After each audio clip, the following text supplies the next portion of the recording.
Latte Soda Warden. Alrighty friends, now as we say here in Harambe, Twende, and Twende does mean let's go.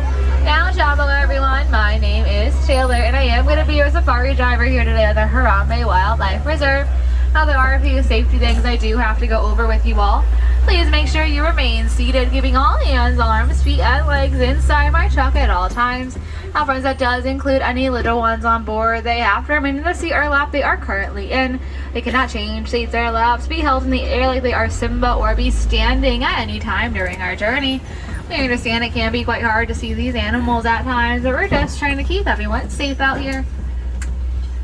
Alrighty friends, the first stop on our journey is going to be the Little Ituri Forest, which is going to be home of lots of animals that are going to rely on their natural colors to help camouflage themselves into the wood. Out there to our left friends, that white bird we're going by, that is the saddle-billed stork. Now saddle-billed storks, they are typically solitary birds, but when they mate, they do like to mate for life. Out here to our right friends, we are going by the okapi. Now friends, the okapi stripes nature. People tend to believe that they're related to the zebra, but they're actually going to be closely related to the giraffe. Like giraffes, okapis do have prehensile tongues. Now the word prehensile is going to mean finger-like. That tongue does allow for them to scrape the leaves off the branches to get their food. Now friends, the okapis are going to have those striped party pants of theirs because it helps themselves camouflage into the wood to make it look like light is passing through the branches. Now friends, you are passing by a watering hole. Now black rhinos, they do like to hang out in watering holes, kind of like the ones we have coming up ahead on our left.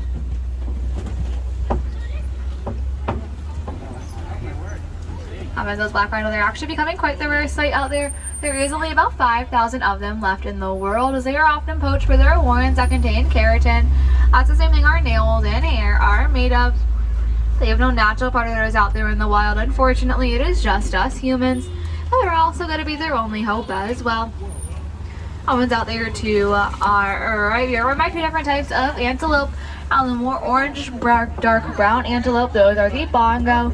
And the later tan ones are the greater kudu. Now the bongo, they are typically nicknamed the ghost of the forest because they do like to hide in the thickest part of that wood. Now those greater kudu, they are going to stand at about 55 inches tall at the shoulder, making them one of the tallest forest antelopes.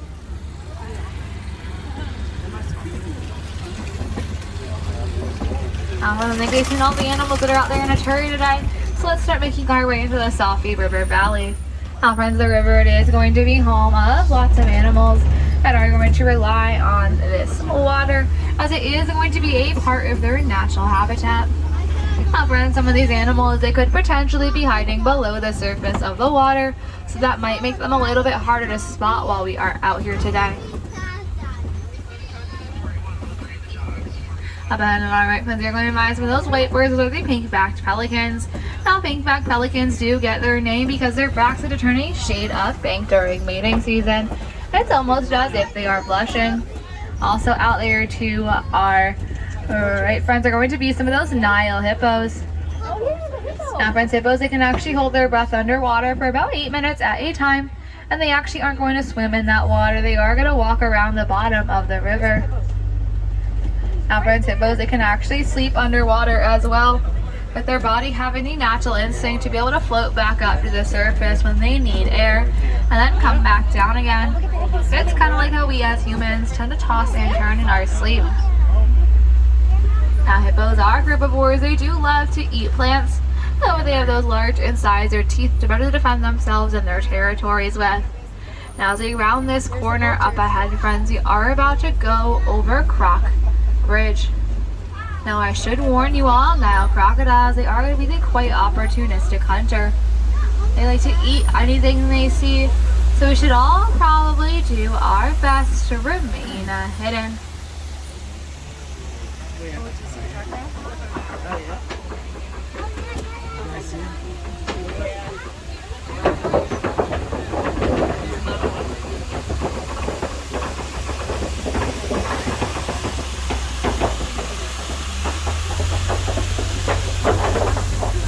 All those crocodiles, they are going to appear scary. They are actually quite parental.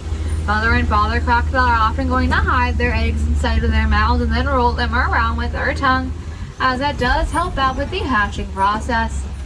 Now the moms are actually going to be able to hide their babies inside those mouth pouches of theirs as well, to better protect them from any predators that could cause them harm.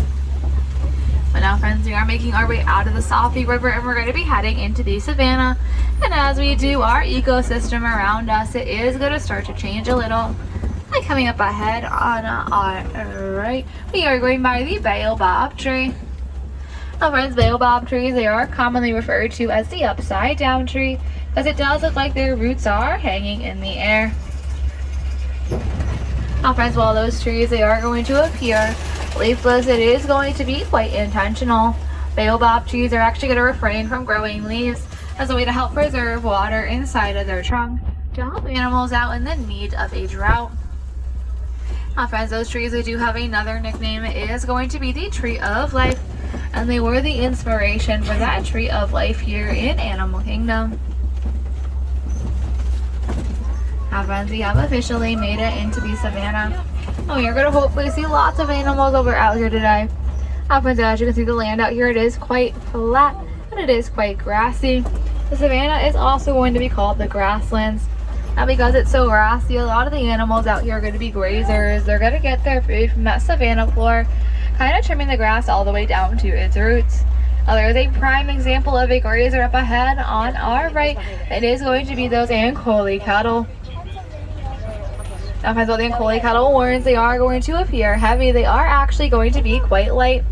Those horns do contain a honeycomb-like pattern on the inside that's going to allow their blood to flow from their body all the way to the tip of their horn and back to help keep themselves cool, as we like to call thermoregulation. Now, Ankole cattle are actually one of the only domesticated animals out here on the reserve. They were first domesticated by the Watusi tribe in Africa. That's also why they're called Watusi cattle. Now, however, unlike other types of cattle, they're actually not going to be domesticated for their meat or milk product. They're actually domesticated as a sign of wealth.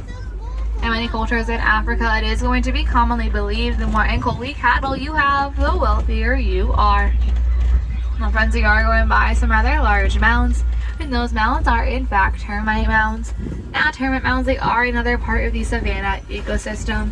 They're going to be about as hard as concrete, and animals like the giraffe are going to use them as scratching posts. They will scratch those mounds all the way down, and then animals like the antelope, they can actually stand on top of them as a way to better spot if any predators might be in the area. I'm just going to hold right here for just a second.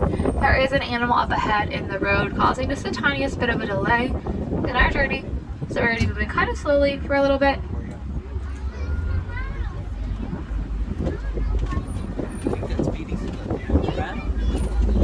Friends, I don't know about you, but I just so happen to love animal group names. I find them to be quite weird, and I find them to be quite quirky at times. For example, the group of hippos we saw in Safi are going to be commonly referred to as a bloat of hippos. Now, if all those crocodiles had been in the water, we could call them a float of crocodile. But when they're on land, we tend to just refer to them as a basque. And my personal favorite animal group name belongs to the wildebeest. Wildebeest intergrouper gets the name a confusion. Now, we call wildebeest a confusion because when they stampede, they all tend to pick a direction and start running in it as a way to try and confuse their predators. It's up ahead on our right, we are going by that Maasai giraffe. My friends, Maasai giraffe, they get their name to the Maasai tribe, and they are going to have rather unique pattern around them. It's not as symmetrical as other types of giraffe.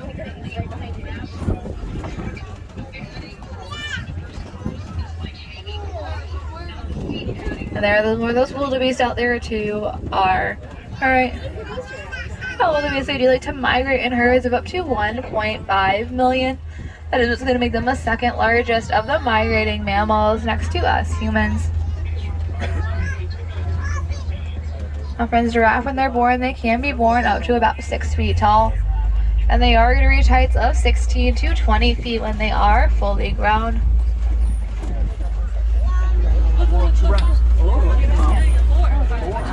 We have some more of those beside giraffe out there to our left. Our giraffes, they typically spend a majority of their day standing and a majority of their day eating as well. Giraffes, they can eat for about 20 hours a day using their long, black, prehensile tongues to get their food. They'll also be going by some of the Patterson's eland. Now the elands, they are going to be one of the absolute biggest and absolute tallest of the antelopes. They are going to stand at about 6 feet tall at the shoulder. Now both male and female eland are going to have those long horns of theirs. And during mating season, more often than not, the males are going to go and stick their heads in the bushes of flowers to build a flower crown to try and impress the female eland. Now if the female eland are impressed, they will mate with the male eland. However, if they are not impressed, they are simply just going.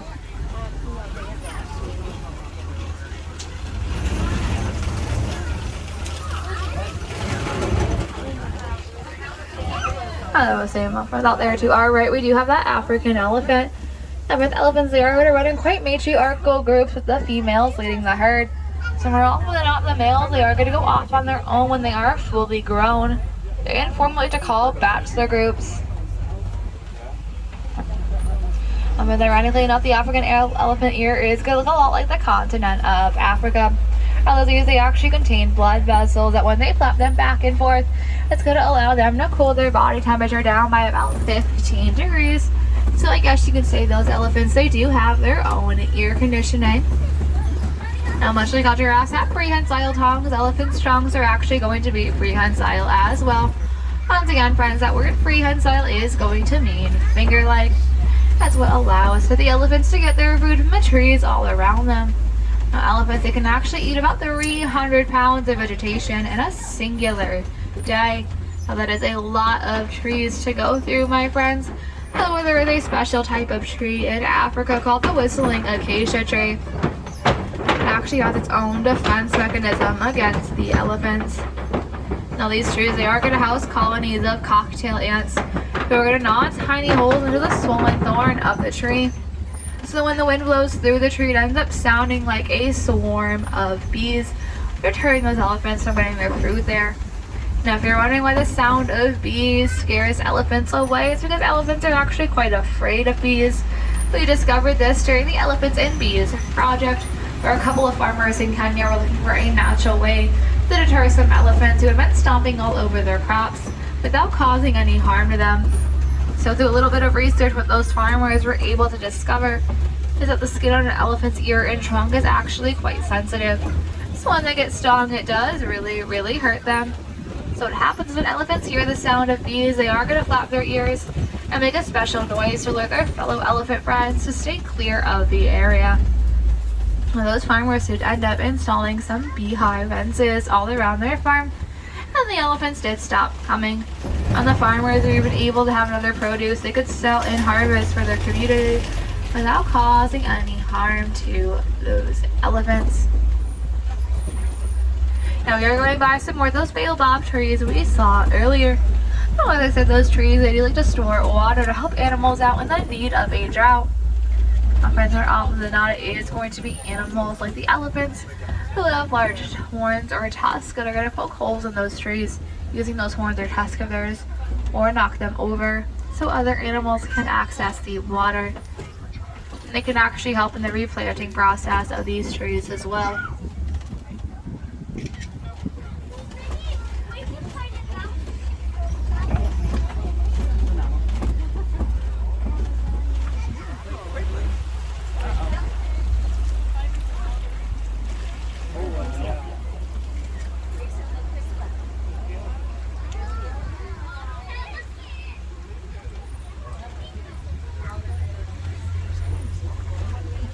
Now, friends, up ahead on our left, we're going to be going by some of the greater flamingo.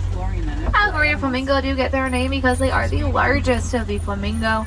Now, because they are the largest, they also just so happen to be the lightest shade of pink. Now, they are to get that pink color to the brine shrimp they eat that contains beta carotene. The name of flamingos is going to be commonly referred to as a flamboyance. Now, these some lighter gray flamingos out there, they are going to be the youngest of the group. Those are going to be the babies. However, they're not going to look like babies anymore. Traded flamingo, they are going to typically reach their full size after about 6 to 8 months. However, it will take them roughly 2 years to get to their full pink color.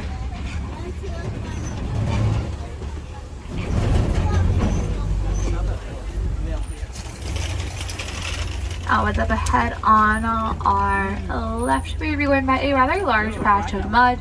Now, while the mud does not appear important to us, it is going to serve quite the purpose to a lot of these animals. Animals, the elephant or the rhino, can use mud as a way to help keep themselves cool after the natural insect repellent.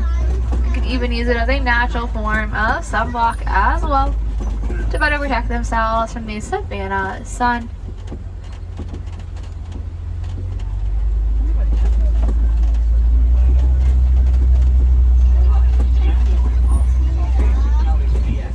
Now, what's up ahead on our left, there are going to be some of those southern white rhinos out there. The ones white rhino, they are going to be the largest of the rhino. They're going to weigh about 5,000 pounds and they are fully grown.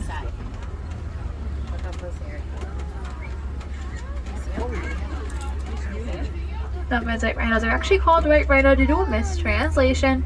They were originally called wide rhinos, we believe, due to their wide upper lips and jaws or just their sheer size. However, somewhere along the way, wide ended up getting translated into white, and the name, it just kinda stuck. Also behind our left, friends, there are going to be some of those cheetahs out there. Now, cheetahs, they are going to be the fastest of the land mammals. They are going to run up to speeds of about 70 miles an hour, going from 0 to 60 in just a few seconds. Well, they are quite the sprinters, though. They can only run for about a few hundred yards before stopping, so they don't tire themselves out. As cheetahs, they are actually going to use their long tails of theirs.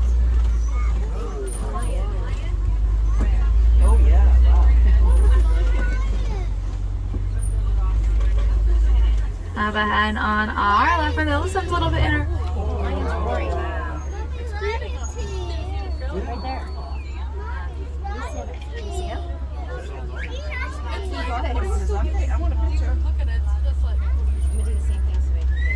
Alrighty, friends, let's not wrestle at any of the animals for me, please. That is against the rules here at Kilimanjaro Safaris.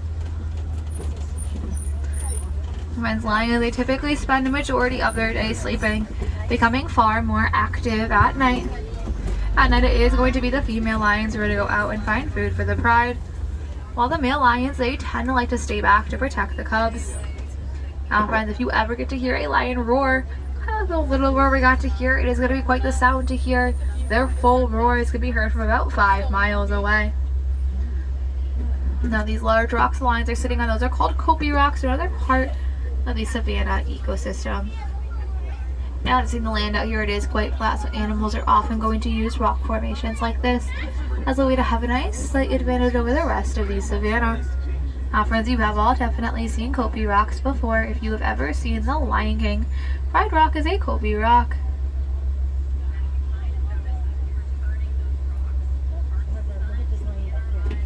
Alrighty, friends, now they're going to truck up ahead. Hopefully they'll be on the move again real soon. I'll let you know if I hear anything. There possibly could be an animal on the road.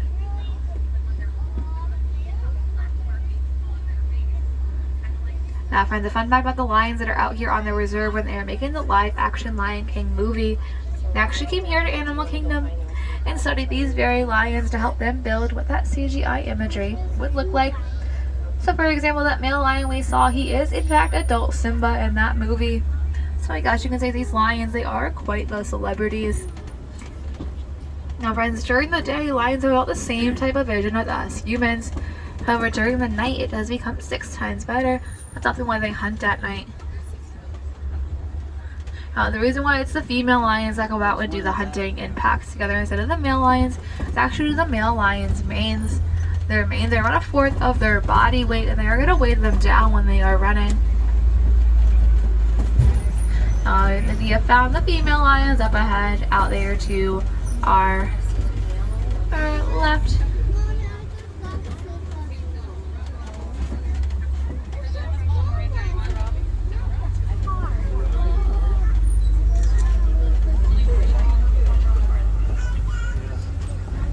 And up ahead on our left, friends, we are going to be passing by some rather large burrows. Well, they're actually going to be the home of the warthogs. Now warthogs, they are the largest of the burrowing animals, and they do tend to burrow into their holes backwards as a way to better protect themselves from any predators that could cause them harm by using those large tusks of theirs. Now friends, up ahead on our right, there are going to be two different types of antelope out there. All the antelope that you see standing by that leaper track over there, those are going to be the water buck, and the one kind of flying off all on his own down there is a chestnutty brown color, that's a bonta buck. Now friends, water buck, they get their name because they love everything and anything that has to do with the water. They like to drink lots of water, they like to migrate by the water, and they're actually going to escape their predators by diving into the water. Now friends, the bonta buck, they were once a critically endangered species. There were only about 17 of them left in the wild at one point when a farmer realizes and decided to protect the bonta buck by keeping them on a reserve. Kind of like the one that we have here. And they are actually doing substantially better in numbers now than they were before, with their numbers reaching into the thousands. The bonta buck, they have become quite the conservation success story, and it goes to show that any human, no matter how big or small, could save an animal from extinction. Now friends, we have made it out of the savannah. We are in Magadi Glen, which is home of one of the warden's posts. I went to the warden crew to the Harambe Wildlife Reserve because they care a lot about conservation. It's very near and dear to their hearts. Now friends, while we were out here today, I told a couple of different conservation stories to you all, and you learned a few animal facts you probably didn't know before. Now I do hope all this new information inspired you all to go out there and take part in conservation efforts in your own day-to-day lives. Now if you are looking for a few things that you could do here in Animal Kingdom, I do have a few suggestions for you. If any of you love coffee, you can make your way over to Creature Comforts, and across the way you might be able to spot those cotton-top tamarins. Now the cotton-top tamarins are actually in danger of losing those natural habitats of theirs. So to help prevent this, if you purchase a flat white latte, a portion of those proceeds will go to saving those natural habitats by building things such as land bridges. Now for all my non-coffee lovers aboard the safari, you can go to any of our merchandise locations today and you can donate to the Disney Conservation Fund. Now the Disney Conservation Fund, it was created in 1995, and it is at the heart of everything we do here in Animal Kingdom. Its goals are to educate, research, and put money into conservation efforts worldwide. You can round your purchase up to the nearest dollar, or you can make an outright donation, and Disney will actually match your donation dollar for dollar up to $1 million. Well friends, donating isn't the only way you can get involved in conservation efforts. Even by being here today and taking the time out of your vacations to learn about these animals, you are contributing to conservation, and we do thank you for that greatly. Now if there were any wilderness explorers aboard the safari, you're on the Simba 1, and I am your Safari Driver Taylor. But now friends, here in Harambe, we don't like to say goodbye. It feels far too sad and far too final. So instead we like to say Kwaherini. Now Kwaherini does mean to go well, so I do hope you go well, and I do hope you go wild, everyone. Alrighty, my friends, on the right, watch those hands, arms, feet, and legs. Your doors are going to be sliding open. Now go have a wild rest of your day here in Animal Kingdom, or wherever your journey takes you, my friends. Kwaherini.